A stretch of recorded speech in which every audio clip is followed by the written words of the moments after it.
Hi, my name is Debbie Hockaday. I live here in Providence Forge with my husband on Moonbeam Estate, our farm. We raise grapes. These are Cynthianas. They're also known as Norton. We have about half an acre, 300 plants.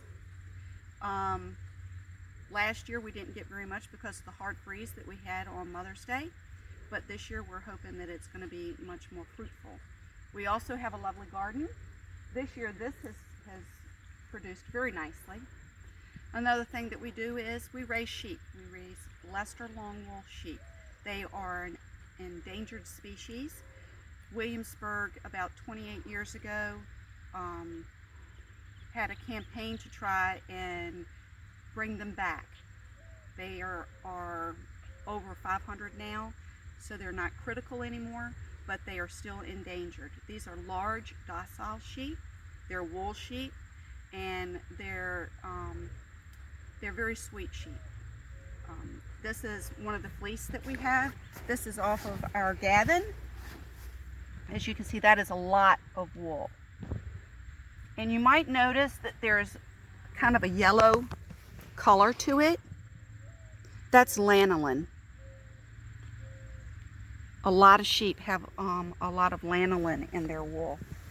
This is an ideal fleece for hand spinners. They will buy it from me. I'll ship it off to them. I ship all over the country. They will wash it. They will comb it with combs like this. And then they will pull it off. It will look like this.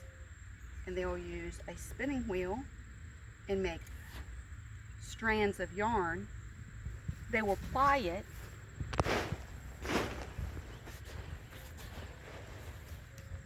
This is a 2-ply. That's only 2 strands of yarn put together. But that's what it will look like. It can be woven, it can be knitted, crocheted. Just about anything you would do with regular yarn you can do with this. Some people like to take the fleece and do needlework, like needle felting. A lady that bought one of my sheep took the locks and made this sheep for me and sent it to me.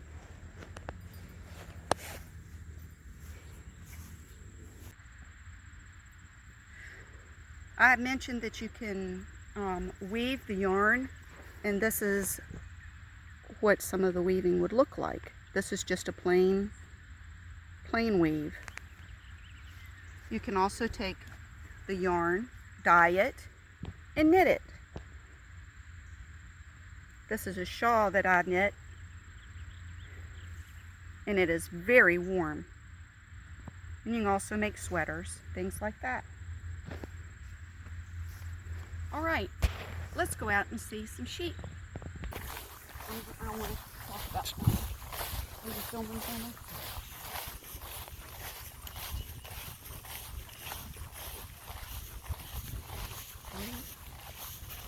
This is Thelma. She is our guardian animal. She is a very large, sweet mule, and she detests anything canine.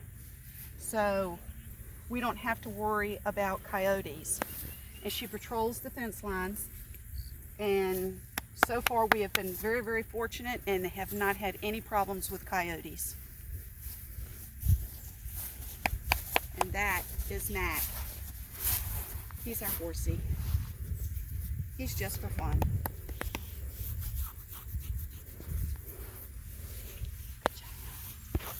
Hi, Cleo. This is Cleo. She is a colored Leicester Longwool. And you see her breathing rapidly. It's because they're hot. They were sheared in May, so they have about an inch and a half length of wool on them right now. When they get sheared again next year, they should have anywhere from 6 to 12 inches of wool, depending on the stressors that they had that year, and how well they were fed the conditions that they're living in, that sort of thing. Some of the stressors could be parasites, which are worms in their belly. And in this climate, worms are a very big concern. Parasites are very dangerous in hot, humid conditions. So we have to rotate the sheep on a regular basis. They're in a pasture for about 2 weeks, 2 to 3 weeks, and then they get moved to a different pasture. And our pastures are small, so relatively. So they stay in there for a little while, and then they are moved to another pasture.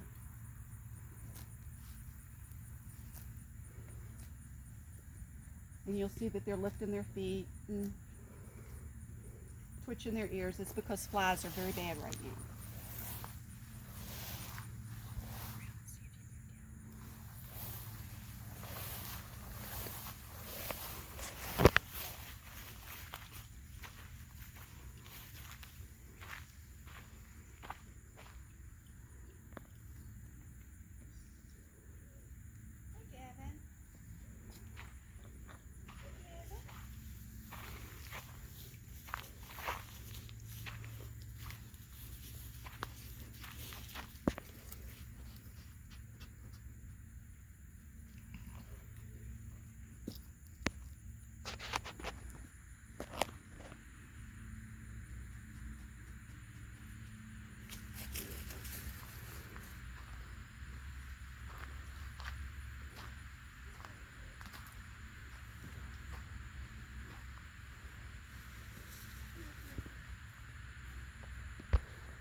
He's the one that you saw the wool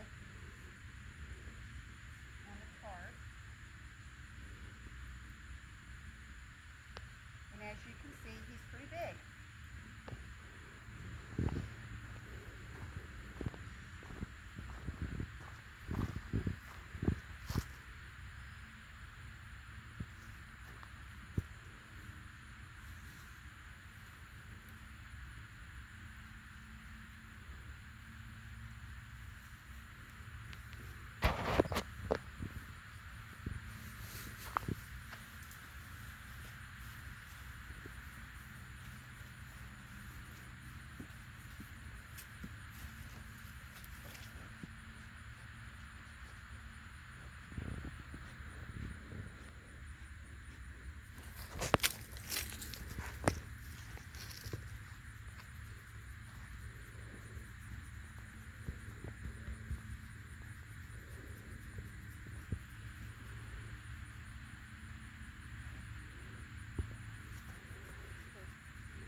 With the rain we've had, we've got really nice pastures this year.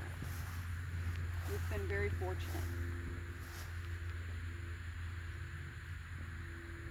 As you can see, the grass is very tall, which is good for the sheep because when they're able to graze on tall grass, the parasites don't go up to the ends of the grass. They only come up like 2 or 3 inches. So when you've got nice tall grass, the sheep are able to stay healthier.